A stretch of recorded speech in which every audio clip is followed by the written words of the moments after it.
Okay, I can hear it. Okay, so yeah, as are you seeing my screen already? Yes. Okay, so as I mentioned before, we already do guidelines for estimated emissions from electricity. We do the inventory, and now we have started also to have a look at upstream methane emissions. So the way we see it, the inventory is still the more useful tool to track our progress towards net zero, but probably the emission factors that we use for our inventories are not good enough to capture exactly the impact of our projects and interventions. And that's why, after having a look at marginal emission factors for electricity, we are looking at upstream emissions from natural gas consumption, because we know that it's something that has been historically underreported and is not being captured in our current emission factors. So this graph comes from the research we have done for the upcoming report that we will publish with, again, emission factors and guidelines on how to use them for upstream natural gas. And as opposed to the, I don't know, main assumption that the natural gas is a pretty clean fossil fuel that can somehow be used as a bridge fuel for our net zero pathways, if we look at the full life cycle, we can have different pictures.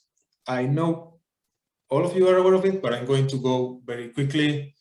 The impact of natural gas is very, very dependent on fugitive methane, and methane is a short-term pollutant. It means that it generates more global warming than CO2, but it remains in the atmosphere for a shorter time.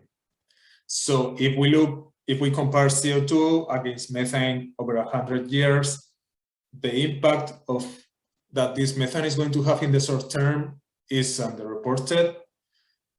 And if you look at the impact over 20 years, you have a better idea of what is the comparison between CO2 and methane over the first 20 years, but you also underestimate the long-term impacts. After seeing the IPCC last reports, climate emergency declarations, and the risk of triggering climate tipping points, we think that is more consistent with everything that I just said to use global warming potential 20 and estimate the short-term impacts of methane. If we look here again at the graph, the full life cycle impact over 100 years for natural gas is not that significant, because again, in blue, fugitive methane is not that big, but if we look at the impact over the next 20, this becomes way more significant and gets natural gas closer to coal, which we think is proof that we shouldn't consider natural gas as a bridge fuel. The impact is not only done in natural gas consumption, but also in electricity. Natural gas is the only source of direct emissions for electricity generation in the GTHA. But even if when we look at other life cycle emissions, which sometimes has been considered as detrimental for renewable sources, we can see the upstream emissions for the electricity generated with natural gas are way more significant than what is generated with any other kind of renewables. We know that this is a problem because now with the nuclear refurbishment and the increase in demand because of the electrification of transportation and heating that we want to accomplish, all of this is supposed to be met with natural gas, and this will increase our electricity emission factors, even though now natural gas consumption accounts for less than 10% of our total generation. We think that this highlights the importance of conservation, efficiency, more renewable generation, and do everything we can to really avoid using more natural gas, both for electricity generation and in general for consumption, which in our region is mostly for heating, besides some industrial purposes. So with those numbers that I quickly saw, I'm going to exemplify in a couple of exercises and see how it looks when we look at real world problems. For example, here we have developed the emission factors for projects without changes to natural gas pipeline infrastructure That means that there is no added or removed connections to the grid, and we think that this shouldn't be as significant, and shouldn't account for the full life cycle, because there is still some locking effect that you are not avoiding, and also the pressure that the pipelines need is still the same. Having said that, the emission factor increased significantly. What we have typically estimated or reported, for example, this one increased the reported emissions by 55%. And if we look, for example, at the DSM impact in 2019, where Ontario reduced 1,300 millions of cubic meters of natural gas at a cost of 72.7 million. If we look at only at combustion, the cost per ton is 29 of all of these emission reductions. But if you look at the full life cycle, the cost per ton goes down to 18, which shows how projects become more attractive if we look at the full impact of the emissions. Example 2, with projects with changes to natural gas pipeline infrastructure. Here we have a higher emission factor because, again, we think that it avoids locking impacts or increase locking impacts if it's adding new connections. And this will increase typically reported emissions by 70%. I'm not going to go in detail into the numbers, but this will be the example of an entire single family neighborhood going off-grid, which means switching off from natural gas and going to a hybrid system combining solar panels and heat pumps. We see that avoided emissions over 20 years pretty much double, assuming that fugitive emissions are going to remain constant over the next 20 years. So before going to the discussion about how or how not using those factors, I would like to see if there is any technical questions about what I just said, or what is something is misunderstood. Go ahead, Diane. I guess just a question, is the discussion here really just focused on natural gas, or are we also talking about other sources of fugitive methane, like wastewater, landfill? Because I mean, for Durham Region's corporate GHG inventory, at least a third of our emissions are fugitive methane. So part of what made me want to join this group was sort of some discussion around the methodologies for our corporate footprint.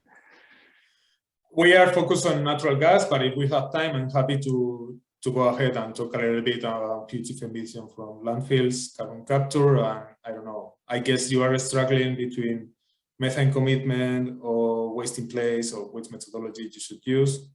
If we are done with the natural gas conversation, I'm happy to jump to it and discuss a little bit. I don't know if Lawson or Fihambi, you have any questions about what we just saw here? All good? Go ahead. I have a question. So just to clarify that, if you do you mind going back to the first example? The first example here? Yeah. So without changes to natural gas, the emission factor is supposed to be 3.13, but with changes, it's a little bit more than that. Do you mind explaining why? Because like if I don't know, if I'm thinking about it, I think that, you know, if we are upgrading natural gas pipeline infrastructure, shouldn't we be reducing or getting better at managing the fugitive methane? Yeah. So fugitive methane come from extraction, transmission, and distribution.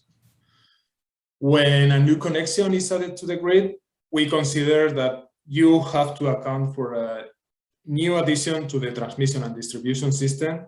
So you have to account for this, and also for the increase of extraction emissions. And that's why we say without changes to natural gas pipeline infrastructure. So the phrase is natural gas pipeline infrastructure. If you change infrastructure like here, you account for the full life cycle. If it's only an efficiency project or just like a conservation initiative, we don't give you any avoided emissions in the transmission and distribution system, because the pressure of the pipeline system needs to be the same, and the pressure that arrives to your gate for the connection just needs to be the same. So we only account for the avoided extraction emissions when there are no changes in the pipeline infrastructure. I would say neither of these examples is accounting for like a situation where you're, let's say, replacing a natural gas distribution pipeline and hoping to reduce leakage by doing so, or as part of that process. Like that is something you could quantify and look at. We haven't like specifically considered that as an example though, right, Juan? Exactly. Sort of a follow-up question here, Juan. These are units of equivalent CO2 emissions per unit volume of a new construction building? No, it's only based in, I mean, in natural gas consumption. Like, I don't know if I understand the question. Okay. Just the consumption. That answer? Yeah. Yeah. Yeah, these factors, I know, Lawson, you understand a bit more, are based on a 2.3 leakage rate, which is kind of in the middle of what we have researched, but is higher than what we see in the NIR, for example.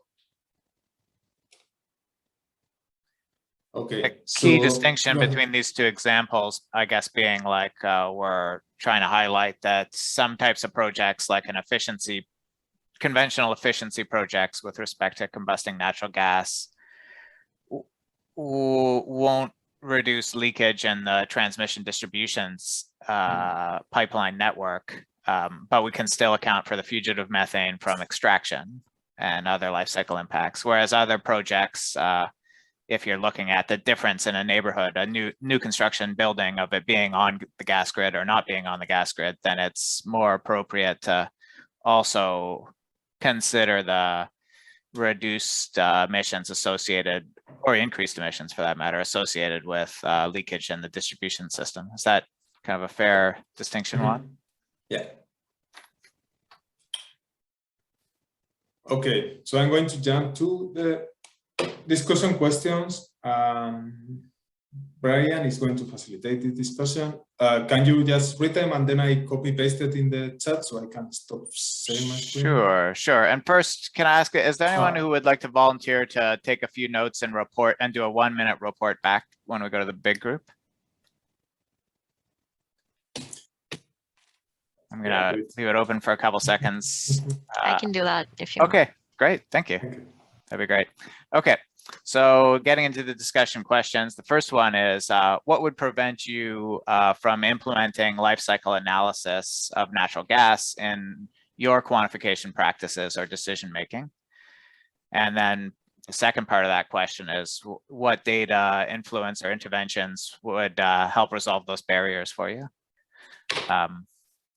And those are kind of the two key questions we wanted to go over, but of course, any questions or discussion points are welcome. Yeah, I'm going to stop sharing my screen now, but I will paste those questions in the chat. My initial reaction is that we rely on published emission factors from the federal government, and I think that's probably the long and the short of it for us, is in terms of how we defend the methodology when asked questions by councillors or other parties. It's federal government, and so it's incontrovertible in terms of the answering that question. No one can challenge. I mean, if anyone's going to challenge, no one can credibly challenge you on it.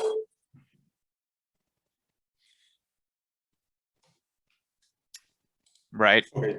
And a follow up there, is there, do you see any like possibility that having factors published and by other reputable sources could provide an alternative citation that would meet your minimum standard? Like TAF, for example, will be publishing these factors in a report, but it doesn't necessarily have to be TAF. I guess we're trying to get at, is there some level of credibility outside of the federal government that would get you to use or cite the figures? I don't know. I mean, anything other than the federal or provincial government would be less credible in the eyes of elected officials and decision makers. I guess it comes down to like the trade-off, like what what would adopting a revised emission factor change in terms of our prioritization or decision-making processes? And that's just, that's more of a rhetorical question than something I'm asking for a response on, because that's, is it going to demonstrably change where we identify our key areas of opportunity to be? Yeah, I guess the answer is yes on the corporate scope. Like if we start using a higher, and I guess that goes back to the other question of like, to what extent is this emission factor change also then applicable to other sources of fugitive methane? Because if we're then applying a different factor to our, but it wouldn't, because it's not upstream, because the factor is that we're including the upstream emissions that aren't currently there. And in our wastewater and waste services, we're looking at the full life cycle, so it's not going to change. What would corporate change scope. in the waste-related methane emissions would be using that 20-year global warming potential rather than 100 would make a big difference to the methane emissions from waste. But the broader upstream life cycle analysis doesn't apply since it's being generated right at that site where it's emitted. Yeah. I mean, I think that using the 20-year factor, I mean, that is a published emissions factor. What is it, UNFCCC or something like that? Yeah. So I mean, that's something where we could adopt that.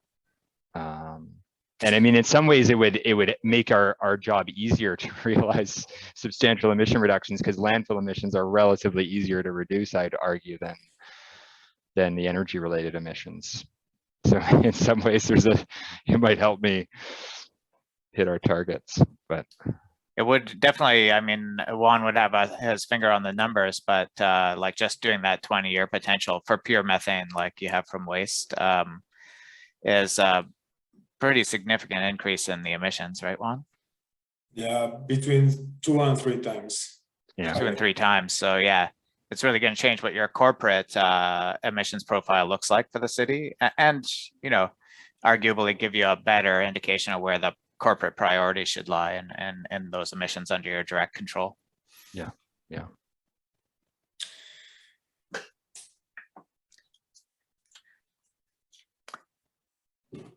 So is the main challenge there like legitimacy, or is also the ability to compare yourself with other jurisdictions?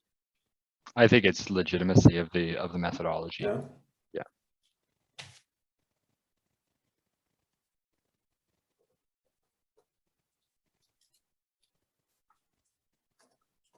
I mean, there's a difference between using this life cycle analysis in our like public reporting and reporting to council versus in decision making.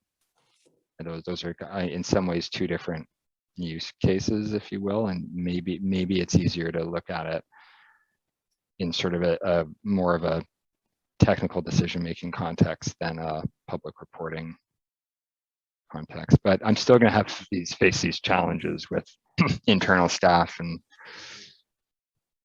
around the legitimacy of it too.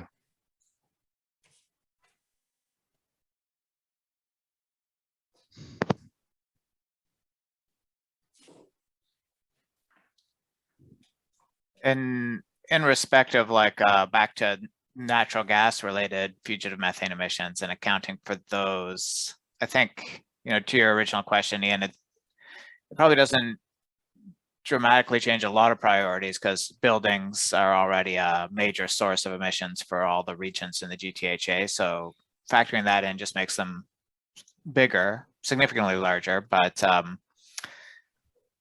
I think the 2 impacts I would see is one, it allows you to, credibly estimate a higher tonnage from different initiatives, programs, and policies. And related, if you're looking at cost per ton or something, a more attractive figure that's, more accurate. And then the second is there's probably things on the margin that could make the difference between it making sense or not from a GHG perspective. Things like, if we're doing looking at the operation of combined heat and power as an example, where that's going to make a big difference to the net carbon impacts. I don't know if we've considered other examples like that one where it might make the difference between it, you know, checking out as a climate solution or not. Combined heat and power is the more clear example. What about peak electricity emissions marginal emissions factors, and we are updating also peak our, shaving? yeah. Peak saving will become exactly equally attractive because the emission factor for electricity is cost for natural gas generated at any given time. So if we use a full life cycle, the peak saving will also increase again by 2-3-fold, depending on. Well, if we use global warming potential 20, yeah, it will be like 3 times. And electricity will become like 1.8 times more carbon intensive. We are going to provide some multipliers in our next electricity emission factors guideline to make this conversion easier. But yeah, if you look at the full life cycle, electricity is 1.8 times dirtier, and that's the tons it reduces is 1.8 times higher, etc. So again, projects become more attractive very quickly. And as I saw in the presentation, renewables versus increasing natural gas in electricity generation also becomes way more attractive looking at the full life cycle than looking only at combustion emissions, which is sometimes a misconception that we want to make very, very clear.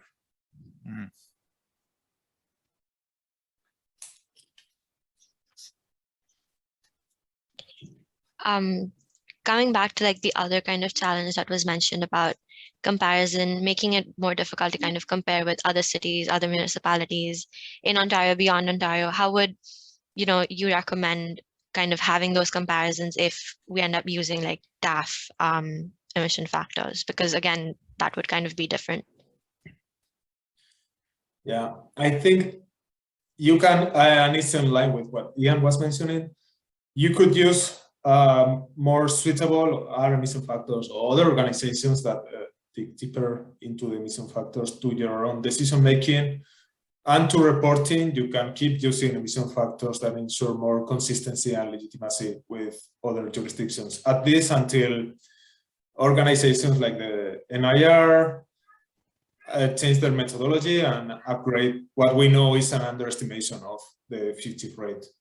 And Lawson can speak from an academia perspective, like pretty much everybody knows that this is being underreported. What I can tell the group with some confidence is that we've never measured landfills to emit more than their inventories have suggested. So landfills are usually not as bad as they are in the inventories from our measurements. The second thing I can tell you is that no one really has a good grasp of how much diffuse natural gas is actually leaking out of the system. It's something that we're hoping to set up a sufficient array of sensors to capture, but it's not a trivial task necessarily to accurately quantify these things. One way to use the factors that I think would make sense for a lot of people is if you're doing something like an emissions inventory for your city or even for another entity, a company or something, then to use more standard factors from the National Inventory Report and other sources. And then when you're looking, because that's kind of where people look to compare and benchmark against other jurisdictions or companies. So you want that comparability. Whereas if you're trying to calculate the impact of a change, whether it's a project to reduce emissions or a new initiative that will increase emissions, either way, using the more sophisticated and life cycle factors gives a better estimation, of the true emissions impact, and helps you better prioritize, and you don't have as much worry about comparing with other jurisdictions, because you don't usually do that at the project or program level. You really just look at it on its own merits.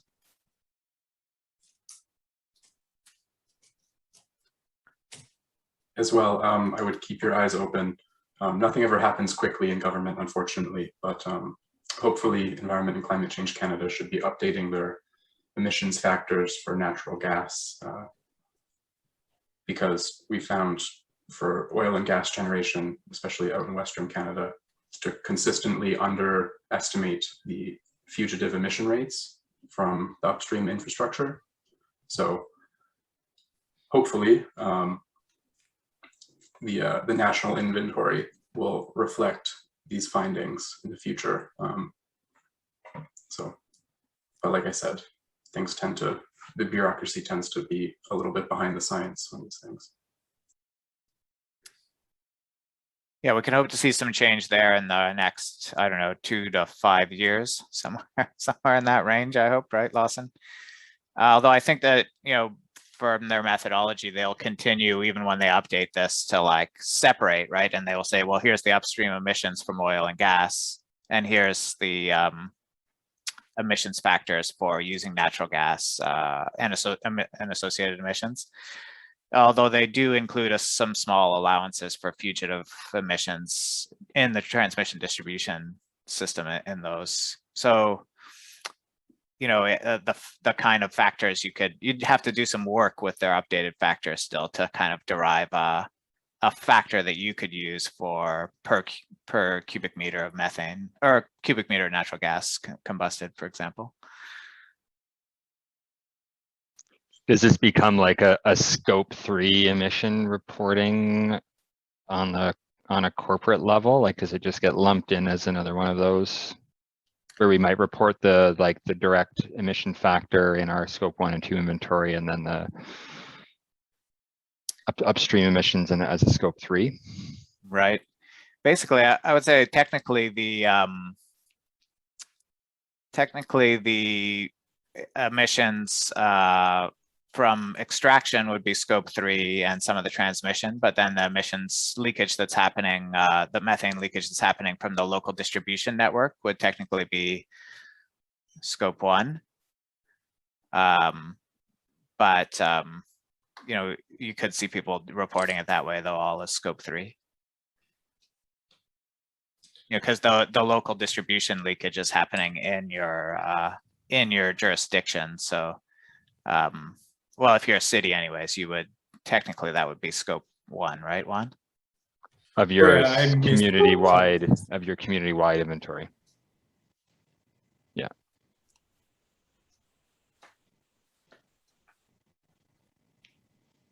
Just in terms of like the share back, when we kind of go back and present our discussion back to the group, I was just thinking of highlighting like the 2 challenges we discussed with legitimacy and comparison. And yeah, does anyone want me to cover anything else?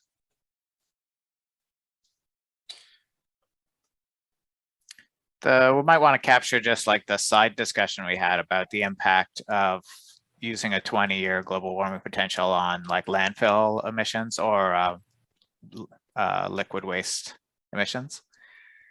I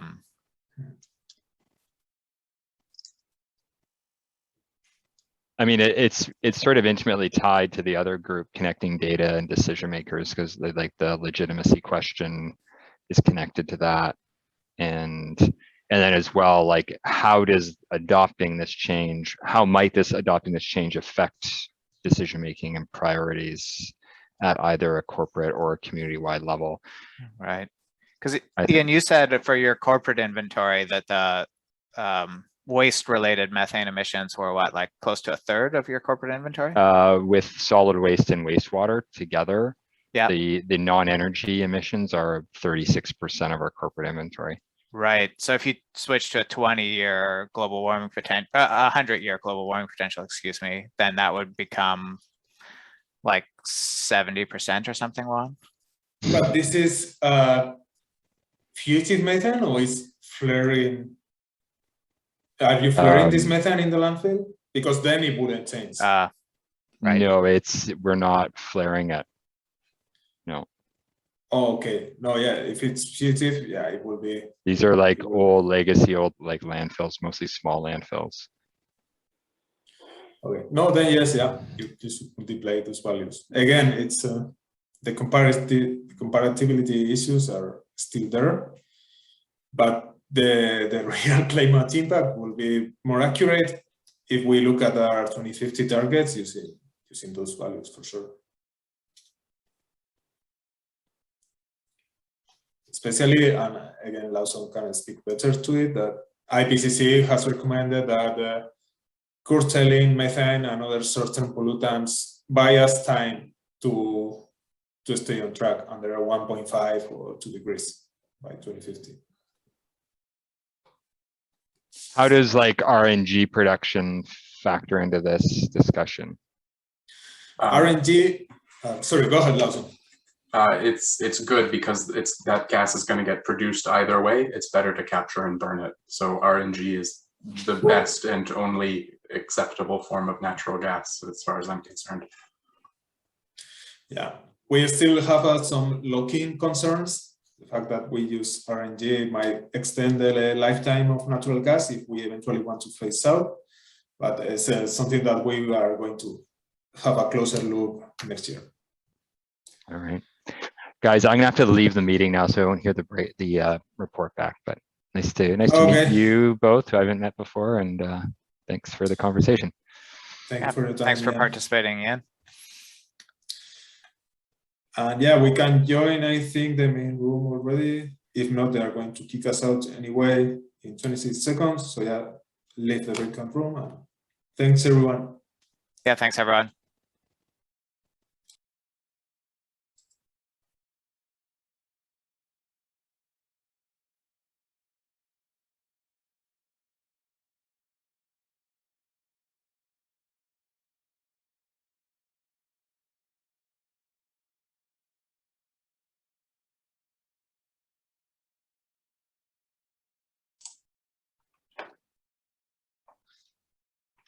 All right, welcome back, everyone.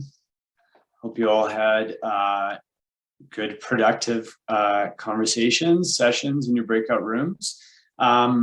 So, like we said, sort of the goal for the next amount of time we have remaining in the meeting is really just to do a quick sort of go around and hear a bit of a debrief from each of the rooms to hear what was covered, some highlights and takeaways. And so, do we have a volunteer group that would like to go first, the facilitator from one of the rooms, if you'd like to jump in and provide some highlights from your session? I can go first. This is Janvi from the city of Hamilton. I was part of the first breakout room. We were discussing methane fugitive emissions. And our discussion was around challenges that prevent us from implementing LCA of natural gas in our quantification practice and our decision making. And the two kind of challenges that we discussed, the first one was about legitimacy. So a lot of municipalities currently use federal government emission factors, and factors published by other groups, their level of credibility comes into question because anything apart from federal and provincial is often seen as less credible in the eyes of elected officials and decision makers. So it's difficult to get internal staff on board. And the second challenge was discussed, that was difficulty in comparison with other municipalities. So in case different emission factors are used between different municipalities, that kind of becomes a challenge to compare and contrast with other greenhouse gas inventories. And on that note, we were also saying that Environment and Climate Change Canada is on track to update some of the emission factors because science has kind of said that we've been missing out on some of the fugitive emissions. And the last kind of discussion we were talking about is how we use 20-year global warming potential figures right now. But if that were to change to 100-year global warming potentials, that would significantly increase the amount of methane fugitive emissions in our inventory. So those were the kind of three key discussion topics in Breakout Room 1.